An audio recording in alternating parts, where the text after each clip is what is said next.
பக்தி ஒளி நேர்களுக்கு அடியேன் கோவிந்த பட்டரின் கோடானு கோடி நமஸ்காரம். திருப்பதி தெரியுமா எல்லாருக்கும்? யார் வேணாலும் போலாங்க. திருப்பதி அப்படின்னாலே நமக்கு ஒரு தனி வைப்ரேஷன். சொல்லி பாருங்க, கோவிந்தா கோவிந்தா கோவிந்தா கோவிந்தா சொல்லுங்களேன். அது எங்கேருந்தோ ஒரு வைப்ரேஷன் வந்து நமக்கு ஒட்டிங்க, அப்படியே மயிர் கூச்செய்கிற மாதிரி இருக்கும். இருக்கா? அப்ப அந்த நாமத்துக்கு அவ்வளோ பெரிய வேல்யூ. இப்போ திருப்பதி, எங்க திருப்பதி எத்தனை தடவை போயிட்டு வந்திருக்கேன், அதுக்கு ஸ்பெஷலா ஒரு எபிசோடான்னு கேட்குறீங்க இல்லையா? நான் சொல்றத வந்து கரெக்டா கேளுங்க. ஓ, இப்படி வேற இருக்கா அப்படின்னு கேட்பீங்க. சனி போட்டு வாட்டி எடுக்குது என்ன, எங்கெங்கயோ போயிட்டேன். பாத சனி, கண்டக சனி, அந்த சனி, இந்த சனி, ஜென்ம சனி, எல்லா சனியும். ஜாதகத்தை போய் பார்த்தா சனினால உனக்கு பிரச்சனை, சனினால பிரச்சனைன்றாங்க. சரி, என்னதான் பண்றது? ஆஞ்சநேயருக்கு போட்டாச்சு, என்ன வெத்தலை மலை போட்டாச்சு, வெண்ணெய் கொடுத்தாச்சு, பிள்ளையார பார்த்தாச்சு, என்னதான் பண்றது? ஒன்னும் பண்ண வேணாம், நேர கிளம்புங்க. சார் 300 ரூபா டிக்கெட்டு கிடைக்காது சார், ஆனா இன்னைக்கு ஒரே பிரச்சனையா இருக்கு, 3 மாசம் கழிச்சு தான் கிடைக்கும், நான் எப்படி போறது? ஒன்னும் வேணாம். திருப்பதி மலை மேல போறதுக்கு யாருக்கு இங்க காசு வேணும்? டிக்கெட் வேணும்? வேணாம். இல்ல, காசு வேணும். வேணாம், நேர கிளம்பி போயிடுங்க. திருப்பதி பெருமாளை அப்புறமா பார்த்துக்கலாம். நேர போங்க. போயிட்டு அந்த மண்ணை மிதிச்சு அங்க உட்காந்து கோவிந்தா நாமத்தை சொல்லி கடவுளை நினைச்சு, வெங்கடாஜலபதியை நினைச்சு பிரார்த்தனை பண்ணுங்க. நீங்க உள்ள போகணுங்கிற அவசியமே இல்லை. அந்த க்ஷேத்திரத்துல உங்க காலடி பட்டாலே போதும், சனீஸ்வரனுடைய தாக்கம் குறைய ஆரம்பிச்சிடும். காரணம் என்ன தெரியுமா? புரட்டாசி மாசம் 30 நாளும் வெங்கடாஜலபதி அங்க மனிதனோட மனிதனாக இருப்பார் என்பதுதான் ஐதீகம். அதுக்குதான் புரட்டாசி மாசம் மாலை போட்டு போறாங்க. அதை இன்னொரு நாள் உங்கள்கிட்ட பேசுறேன். புரட்டாசி மாசத்தை பத்தி பேசுவேன், அப்ப பேசுறேன். இப்போ அந்த புரட்டாசி மாசத்துல அந்த பெருமாள் வந்து அங்க இருக்கிறதுனால அங்க ஒரு தனி வைப்ரேஷன் இருக்கும். அப்ப அந்த புரட்டாசி மாசம் இருக்கிறதுனால சனி பகவானுடைய ஒரு சபதம் என்ன தெரியுமா?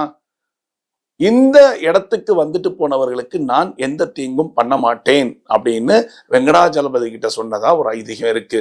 அதனால நீங்க அந்த வெங்கடாஜலபதியை போய் சேவிக்கணும் அப்படிங்கிறதெல்லாம் இல்லை. டிக்கெட் கிடைக்கல, ஆனா என் மனசு என்னமோ வெங்கடாஜலபதியை நாடுதுன்னா நேர போயிருங்க, கிளம்பி நேர போயிடுங்க. கிளம்பி மலையில ஏறி உட்காந்து அப்படியே ஒரு அப்படியே சுத்திட்டு வந்தீங்கன்னா உங்களை அறியாமையே அந்த வெங்கடாஜலபதி கடாட்சம் உங்களுக்கு வந்து சேரும்.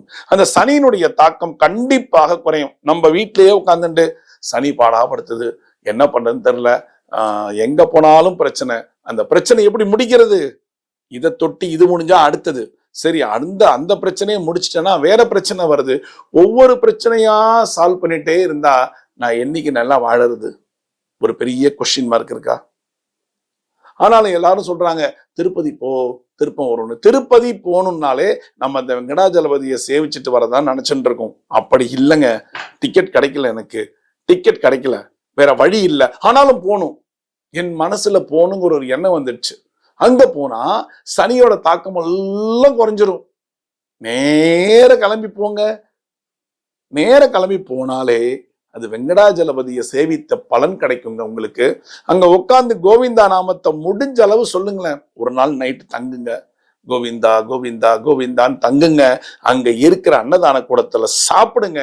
அதுவும் ஒரு பிரசாதமாகத்தான் அங்க இருக்கிறது.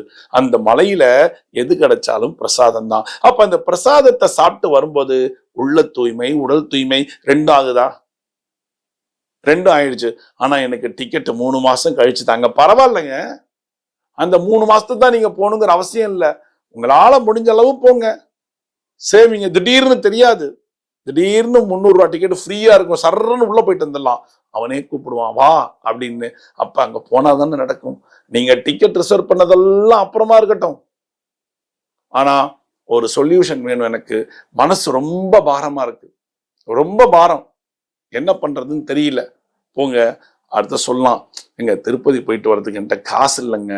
நீங்க மாட்டுக்கு திருப்பதி போன்னு சொல்லிட்டீங்க, நான் என்ன பண்றது? கவலையே படாதீங்க. உங்க வீட்டுக்கிட்ட வெங்கடாஜலபதி கோயில் இருக்குல்ல, அங்க போய் உட்கார்ந்து கோவிந்தா நாமத்தை சொல்லுங்க. ஆனாலும் எப்படியாவது ஒரு முறையேனும் திருப்பதி சென்று வாருங்கள். ஒரு முறையேனும் திருப்பதி பெருமாளை தரிசனம் செய்து விட்டு வாருங்கள். இத வந்து வச்சுக்கோங்க, உங்களுடைய ஒரு கணக்கா வச்சுக்கோங்க. வருஷத்துல 3 தடவை வெங்கடாஜலபதி சேவிங்க, 3 தடவை அந்த மண்ணை மிதிச்சிட்டு திரும்பி வாங்க. அதுக்கப்புறம் பாருங்க, உங்களுக்கு ஏகப்பட்ட சந்தோஷங்கள் உங்களுக்கு காத்திருக்கும். உங்களுடைய துக்கங்கள் எல்லாம் சந்தோஷமாக மாறும். நிச்சயமான உண்மை. ஏன்? அங்க இருக்கக்கூடிய அந்த வைப்ரேஷன். எல்லாரும் பாத்தீங்கன்னா அந்த கோவிந்தா நாமத்தை கோரசா பாடி பாடி பாடி அந்த இடமெல்லாம் ஃபுல்லா வைப்ரேஷனா இருக்கு. தயவு செய்து ஒரு முறையேனும் அந்த அந்த மண்ணை மிதிச்சுட்டு வாங்க, ஒரு முறையேனும் வெங்கடாஜலபதியை சேவிச்சுட்டு வாங்க. இது நீங்க ரெகுலரா பண்ணீங்கன்னா உங்களுக்கு ரொம்ப ரொம்ப மிகப்பெரிய சந்தோஷம் உங்களுக்கு வாழ்க்கையில காத்திருக்கும். சனியினுடைய தாக்கம் என்றும் குறைந்துவிடும். இதுக்காக நீங்க சனீஸ்வரனுக்காக தனியா ஒரு பரிகாரம் பண்ணணுங்கிற அவசியம் இல்லை. வேண்டவே வேண்டாம். வெங்கடாஜலபதிய பாதார விந்தத்துல தொழுங்க, சரணாகதி அடைங்க. அவ்வளவு நன்மைகள் உங்களுக்கு காத்திருக்கு. செய்யறீங்களா? செய்யுங்க. செஞ்சுட்டு நீடூடி வாழ வேணுமாய் எல்லாம் வல்ல அந்த திருவேங்கடமுடையானை சேவித்து உங்களுக்காக நானும் பிரார்த்திக்கிறேன். மீண்டும் ஒரு சாஸ்திர சம்பிரதாயத்தில் உங்களை சந்திக்கிறேன். பக்தி ஒளி நேயர்களுக்கிடையே கோவிந்த பட்டரின் கோடானு கோடி நன்றிகள்.